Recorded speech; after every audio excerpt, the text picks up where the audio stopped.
மருத்துவ மாணவர் சேர்க்கையில் மாநில பாடத்திட்டத்தில் பயின்ற மாணவர்களுக்கு 85% உள்ஒதுக்கீடு வழங்கும் அரசாணை ரத்து செய்யப்பட்டதை அடுத்து மாணவர்கள் அடுத்து என்ன செய்ய வேண்டும் என்பதை பார்க்கலாம்.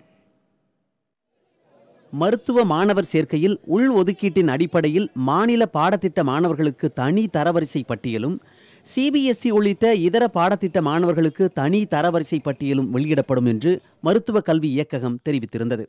ஆனால் அரசாணை ரத்தானதை தொடர்ந்து நீட் மதிப்பெண்ணின் அடிப்படையில் ஒரே தரவரிசை தான் வெளியாகும்.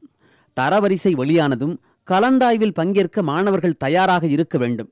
வேறு படிப்புகளில் அரசு கல்லூரிகளில் சேர்ந்த மாணவர்கள் எளிதாக விடை பெற முடியும் என்றாலும், தனியார் கல்லூரிகளில் இணைந்த மாணவர்கள் தாங்கள் ஒப்படைத்த சான்றிதழ்களை திரும்பப் பெறுவதில் சிக்கல் ஏற்படலாம். எனவே அதற்காக முன்கூட்டியே ஏற்பாடுகளை செய்ய தொடங்க வேண்டியது அவசியம் என்கின்றனர் கல்வியாளர்கள். எந்த படிப்பில் சேரப்போகிறோம் என்பதை தெளிவுற முடிவெடுக்க வேண்டிய கட்டாயம் தமிழக மாணவர்களுக்கு ஏற்பட்டிருக்கிறது. எனவே ஆழமாக சிந்தித்து செயல்படவும் அறிவுறுத்துகின்றனர் கல்வி ஆலோசகர்கள்.